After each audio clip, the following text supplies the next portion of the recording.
ఎస్ఎండిసి ప్రేక్షకులకు నమస్కారం. నేటి వార్తలకు స్వాగతం.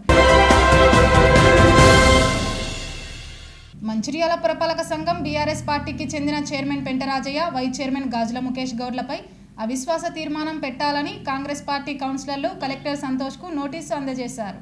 శుక్రవారం 26 మంది కౌన్సిలర్లు కలెక్టర్ కార్యాలయంకు ప్రత్యేక బస్సులో వెళ్లారు. కలెక్టర్ను కలిసి సంతకాలతో కూడిన వినతి పత్రంను సమర్పించారు. అవిశ్వాసంకు అవసరమైన కౌన్సిలర్ల సంఖ్యాబలం తమకు ఉందని కాంగ్రెస్ పక్ష నాయకుడు రావుల ఉప్పలయ్య, ఉపనాయకుడు వేములపల్లి సంజీవ్ కలెక్టర్కు తెలిపారు. మెజారిటీ సభ్యులు ఉన్నందున చైర్మన్ పెంటరాజయ్య, వైస్ చైర్మన్ గాజుల ముఖేష్ గౌడ్లపై అవిశ్వాసం కోసం సమావేశం ఏర్పాటు చేయాలని కోరారు. కలెక్టర్ 15 రోజుల్లో సంతకాలు చేసిన కౌన్సిలర్ వివరాలను విచారిస్తారు. ఆ తర్వాత ప్రత్యేక సమావేశం ఏర్పాటు చేసి అవిశ్వాసం తీర్మానంకు అవకాశం ఇస్తారు. తాజా శాసనసభ ఎన్నికల్లో కాంగ్రెస్ ఎమ్మెల్యేగా కొక్కిరాల ప్రేమ్సాగర్ రావు గెలుపొందడంతో బీఆర్ఎస్ కౌన్సిలర్లు 17 మంది కౌన్సిలర్లు కాంగ్రెస్ లో చేరారు. 5గురిని అప్పట్లో మాజీ ఎమ్మెల్యే నడిపెల్లి దివాకర్ రావు బీఆర్ఎస్ లో చేర్చుకోగా, తాజాగా ప్రేమ్సాగర్ రావు ఏకంగా 17 మందిని కాంగ్రెస్ లో చేర్చుకొని దివాకర్ రావుకు అవిశ్వాసం అనే రిటర్న్ గిఫ్ట్ ఇచ్చారు. అవిశ్వాసంకు అవసరమైన సంఖ్యాబలం పెరగడంతో క్యాంపు రాజకీయాలకు అవసరం లేకుండా పోయింది. చైర్మన్, వైస్ చైర్మన్ పై అవిశ్వాసం పెట్టనున్నట్లు ఉప్పలయ్య తెలిపారు.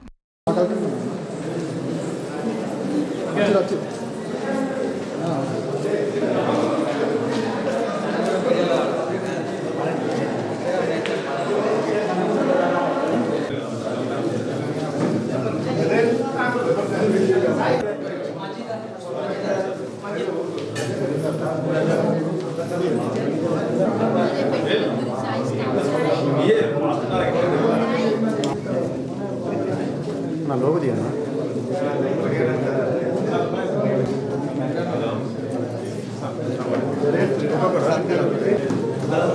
అన్న కొంచెం అన్న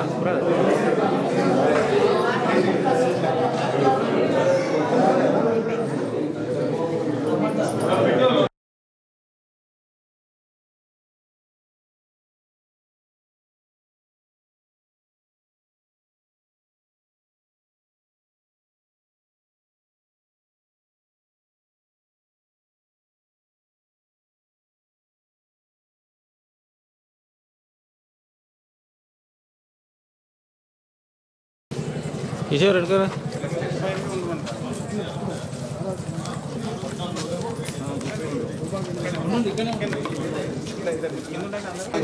అన్నం రమ్మని కిందికి ఉప్పలను కిందికి రమ్మని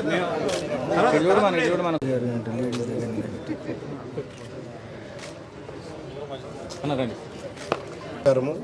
మరి ఈ మధ్య కాలంలో జరిగిన రాజకీయ పరిణామాలలో, ముఖ్యంగా అసెంబ్లీలో జరిగిన ఎన్నికల్లో మరి మంచిర్యాల నియోజకవర్గం నుండి పెద్దలు ప్రేమ్సాగర్ రావు గారిని ప్రజలు అత్యధిక మెజారిటీతో గెలిపించడం జరిగింది.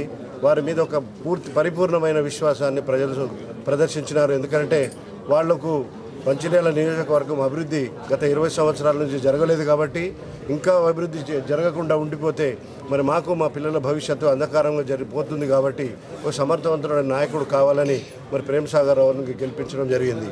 అదేవిధంగా ఈరోజు నాయకులందరూ, అన్ని పార్టీలకు చెందిన నాయకులు కూడా మరి మంచిర్యాల పట్టణం ముఖ్యంగా అభివృద్ధి చెందాలనే ఒకే ఒక దృక్పథంతో మరి అన్ని పార్టీలకు సంబంధించిన కౌన్సిలర్లు అందరూ కలిసి పట్టణ అభివృద్ధి కొరకు ప్రేమ్సాగర్ గారి నాయకత్వంలో, కాంగ్రెస్ పార్టీ నాయకత్వంలో మరి పట్టణాన్ని ముందుకు తీసుకెళ్లాలనే ఉద్దేశం కొద్దీ మా పార్టీల మధ్య విభేదాలు మర్చిపోయి వాళ్ళందరూ ఒక్క తాటిపైకి వచ్చి అభివృద్ధిని ధ్యేయంగా పెట్టుకొని అందరూ ఒక తాటిపైకి వచ్చి మరి ఈరోజు మేము అవిశ్వాస తీర్మానాన్ని ప్రతిపాదించడం జరిగింది. ప్రజలారా, మీ అందరికీ తెలుసు, గత 20 సంవత్సరాల నుండి మన తెలంగాణ రాష్ట్రంలో మరి ఈ ప్రస్తుతం గతంలో ఉన్న ఎమ్మెల్యే గారి నాయకత్వంలో ఎలాంటి అభివృద్ధి నోచుకోకపోవడమే కాక 20 సంవత్సరాలు వెనక్కి వెళ్ళిపోయినాము.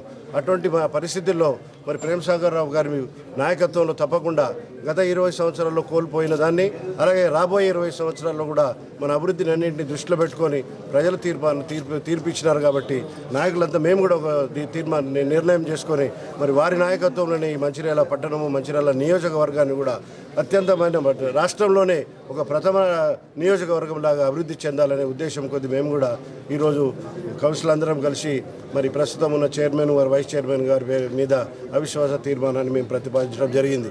ఇందులో ఎలాంటి ప్రలోభాలు లేవు, ఎలాంటి స్వార్థం లేదు, ఎలాంటి సంకుచితమైన ఆలోచనలు కూడా లేవు. కేవలం ఒకటే ఒక ధ్యేయం, మంచిర్యాల పట్టణం అభివృద్ధి చెందాలి. గతంలో కోల్పోయిన అభివృద్ధిని మళ్ళీ ఆ ప్రభావాన్ని మళ్ళీ మనం తెచ్చుకోవాలి. మనం అన్ని రాష్ట్రంలో అన్ని మున్సిపాలిటీలో కన్నా మంచిర్యాల మున్సిపాలిటీ నంబర్ 1గా ఉండాలనేది మా అందరి ఉద్దేశము. అందుకే ఈరోజు టీఆర్ఎస్ పార్టీ చెందిన కౌన్సిలర్లు సోదరులు సోదరిమణులు వాళ్ళు కూడా బేషరతుగా వాళ్ళు మాకు మద్దతు ఇచ్చి మమ్మల్ని బలవంతులు చేసినారు. కాబట్టి మేము కూడా ప్రజలకు విశ్వాసాన్ని కలిగిస్తున్నాము. తప్పకుండా ఈ కొత్త పాలక వర్గం వచ్చిన తర్వాత మేమందరం సమిష్టిగా కృషి చేసి మరి మంచిర్యాల పట్టణాన్ని ఒక జిల్లాలోనే కాదు రాష్ట్రం మొత్తంలో కూడా నంబర్ 1గా మున్సిపాలిటీగా తీర్చిదిద్దే మా వంతు ప్రయత్నం చేస్తామని ప్రజలకు హామీ ఇస్తున్నాను. జై కాంగ్రెస్, జై పిఎస్ఆర్. మంచిర్యాల పట్టణ ప్రజలకు నమస్కారం. ఏదైతే ఈరోజు మంచిర్యాల మున్సిపాలిటీ చైర్మన్ గారి పైన వైస్ చైర్మన్ పైన ఈరోజు అవిశ్వాస తీర్మానం ప్రతిపాదించడం జరిగింది. ఏదైతే గతంలో 4 సంవత్సరాల నుంచి గడిచిన రోజుల్లో ఏనాడు ఏ వార్డు సరిగ్గా అభివృద్ధికి నోచుకోలేకపోయింది. దాన్ని దృష్టిలో పెట్టుకొని ఈరోజు పార్టీలకు అతీతంగా అందరం కలిసి కేవలం వార్డుల అభివృద్ధి కోసం ప్రజల శ్రేయస్సు కోసం మాత్రమే అందరం ఒకటై ఈ యొక్క కార్యక్రమాన్ని మా సోదరులు బీఆర్ఎస్ కౌన్సిలర్లు కానీ సోదరులు బీఆర్ఎస్ కౌన్సిలర్లు కానీ అందరం కలిసి ఈరోజు కేవలం ప్రజల అభివృద్ధి వాళ్ళ అభివృద్ధి దృష్టిలో పెట్టుకొనే ఈరోజు ఈ యొక్క కార్యక్రమం తీసుకోవడం జరిగింది. వచ్చే ఈ పీరియడ్లో మా నాయకులు గౌరవ శాసనసభ్యులు ప్రేమ్సాగర్ రావు వారి ఆధ్వర్యంలో ఈ యొక్క మంచిర్యాల పట్టణాన్ని నంబర్ 1 పట్టణం తీర్చిదిద్దాలని చెప్పి ఈరోజు అందరం ఒక సంకల్పం కట్టుకొని ఈరోజు దానికి అడుగులు వేస్తున్నాం. దేశ ప్రజలా గమనించండి, ఏ ఒక్క నాయకుడు ఏ పార్టీ కౌన్సిలర్ అయినా కూడా ప్రతి ఒక్కరు వారు ప్రజల గురించే ఆలోచిస్తున్నారు, అభివృద్ధి గురించి ఆలోచిస్తున్నారు. ఇలా పట్టణంలో ఎంతో పారిశుద్ధ కార్యక్రమాలు చాలా ఇబ్బందులు ఉన్నా కూడా ఇలాంటి సమస్యలు తీర్చలేకపోయారు. చిన్న సమస్యలను కూడా గతంలో నాయకులు తీర్చలేకపోయారు. కాబట్టి ఈ యొక్క సమస్య లేకుండా ఈరోజు మంచిర్యాల మున్సిపాలిటీని అందంగా చేద్దామని ఈ యొక్క కార్యక్రమం తీసుకోవడానికి సహకరించిన ప్రతి ఒక్క బీఆర్ఎస్ కౌన్సిలర్లకు కానీ ఇలా కాంగ్రెస్ కౌన్సిలర్లకు కానీ ప్రతి ఒక్క నమస్కారం తెలియజేస్తున్నాను. అంతర్జాతీయ దివ్యాంగుల దినోత్సవం ముగింపు వేడుకలు మంచిర్యాలలోని షాదీఖానాలో ఘనంగా జరిగాయి.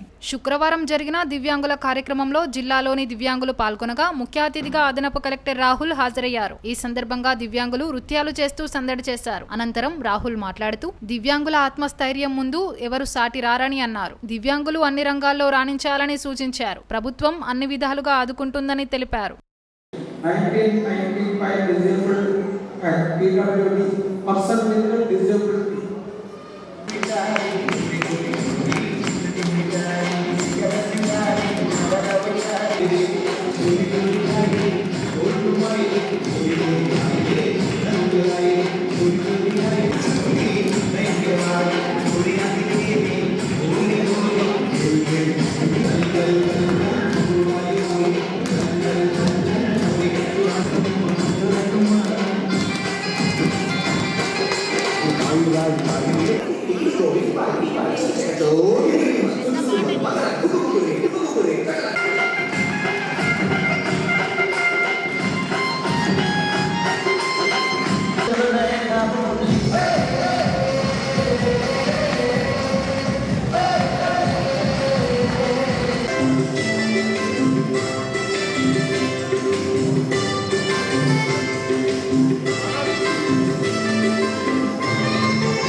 అంతర్జాతీయ దివ్యాంగ దినోత్సవ శుభాకాంక్షలు అందరికీ.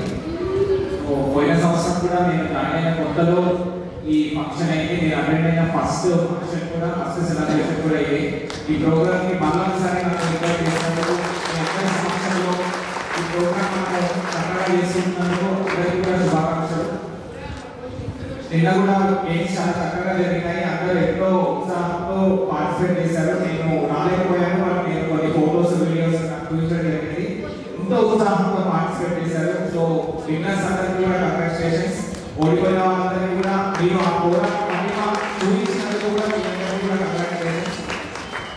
దీంతో పాటు అంటే ఇప్పుడు ఫస్ట్ వికలాంగులు ఉంటుండే, తర్వాత ప్రత్యేక అవసరాలు ఉంటుండే. ఇది కాదు, వాళ్ళు ఇబ్బందిలో కూడా తక్కువ కాదు. వాళ్ళ ఆత్మస్థైర్యం ముందు అన్ని అవయవాలు బాగున్న వాళ్ళ ఆత్మస్థైర్యం కూడా పనికిరాదు అని చెప్పేసి వాళ్ళు దివ్యమైన పురుషులు, దేవుళ్ళతో సమానం అని చెప్పేసి ప్రపంచ దివ్యాంగులు అని మార్చడం జరిగింది తెలుగులో. సో మీ అందరి యొక్క మానసిక దృఢత్వము, మీ యొక్క ఆత్మస్థైర్యం ముందు మా ఎవరు కూడా పనికిరావు. సో మీలాంటి వాళ్ళని స్ఫూర్తిగా తీసుకొని చేయాలని కోరుకుంటాము. నేను ఒక చిన్న ఎగ్జాంపుల్ చెప్పి ముగిస్తాను. నేను 2020 బ్యాచ్కి చెందిన ఐఏఎస్ ఆఫీసర్. మా బ్యాచ్లో కూడా ఒక ఆయన ఉన్నాడు. ఆయన కొత్త మంత్రులు, ఆయనకు ఏం కనిపించదు. అయినా కూడా ఆయన కష్టపడి చదివి చాలా మంచి ర్యాంకుతో డైరెక్ట్ ర్యాంకు తెచ్చుకొని ఆయన కూడా ఐఏఎస్ అయ్యారు. ఇప్పుడు గుజరాత్లో మంచి ఈ దివ్యాంగుల శాఖలో పనిచేస్తూ కొత్త నిర్ణయాలు మంచిగా మీకోసం తీసుకుంటున్నాడు. అట్లాంటి వాళ్ళు ఎంతో మంది మనకు స్ఫూర్తిగా ఉన్నారు. ఇక్కడ ఉన్న సోదరులందరికీ కూడా ఈ రోజు యొక్క వికలాంగుల దినోత్సవ ప్రధానంగా శుభాకాంక్షలు తెలియజేస్తూ హృదయపూర్వక నమస్కారాలు కూడా తెలియజేస్తున్నాను. ఫస్ట్ ఆఫ్ ఆల్ ఏంటంటే వికలాంగుల దినోత్సవం అనేది ఎప్పుడు స్టార్ట్ అయింది, ఎందుకు స్టార్ట్ అయింది అనేది ఒకసారి మనం చూసుకున్నట్లయితే, కాబట్టి పొలిటికల్లీ, ఎకనామికల్లీ, సోషల్లీ, కల్చరల్లీ ఈ నాలుగులో కూడా డెవలప్ అనేది ప్రతి ఒక్క కేటగిరీలో రావాలన్నమాట. అందుకనే ప్రతి ఒక్క దానికి ఒక డే అనేది చెప్తుంది. అది ఉమెన్స్ డే కావచ్చు, రిజర్వ్ డే కావచ్చు, ఇంకా ఏదో ఒక ఇలాంటి ప్రతి ఒక్క డే అనేది ఈ డే అనేది ఎప్పుడు మనం నిర్ణయించడం జరిగింది అంటే 1992లో యుఎన్ఓ ఐక్యరాజ్యసమితి జనరల్ అసెంబ్లీలో ఇది తీర్మానించడం జరిగింది. ఎప్పుడు డిసెంబర్ 3 రోజు ఈ డిసేబుల్ డే అనేది ఉండాలి. మంచిర్యాల జిల్లా బీజేపీ అధ్యక్షుడు వెరబెల్లి రఘునాథరావు జన్మదినం పురస్కరించుకొని బీజేవైఎం బీజేపీ ఆధ్వర్యంలో రక్తదాన శిబిరం ఏర్పాటు చేశారు. శుక్రవారం ఎఫ్సీఐ ఫంక్షన్ హాలులో ఏర్పాటు చేసిన రక్తదాన శిబిరానికి రఘునాథరావు ముఖ్య అతిథిగా హాజరయ్యారు. ఈ సందర్భంగా ఆయన కేక్ కట్ చేయగా బీజేపీ శ్రేణులు శుభాకాంక్షలు తెలియజేశారు. ఈ సందర్భంగా రఘునాథరావు మాట్లాడుతూ రాజకీయాలు వేరు, ప్రజాసేవ వేరని అన్నారు. ప్రజలకు సేవ చేయాలనే సంకల్పంలో భాగంగా రక్తదాన శిబిరం ఏర్పాటు చేశారని తెలిపారు. అలాగే నేత్ర శిబిరాన్ని ఏర్పాటు చేయగా 400 మందికి కంటి పరీక్షలు, 100 మందికి కంటి ఆపరేషన్లు చేయించనున్నట్లు తెలిపారు.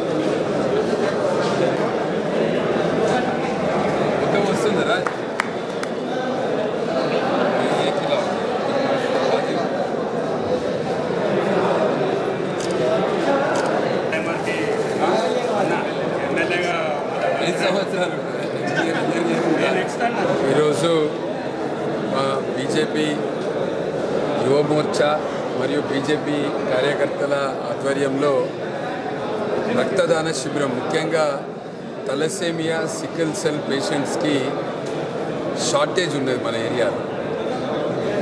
రెడ్ క్రాస్ సొసైటీ వాళ్ళు చాలా సందర్భాలలో స్వచ్ఛంద సంస్థలను, రాజకీయ పార్టీలను అందరినీ కూడా అడుగుతున్నారు. ఇది చాలా పెద్ద సమస్య మన ఏరియాలో, తలసేమియా, సికిల్ సెల్ పేషెంట్.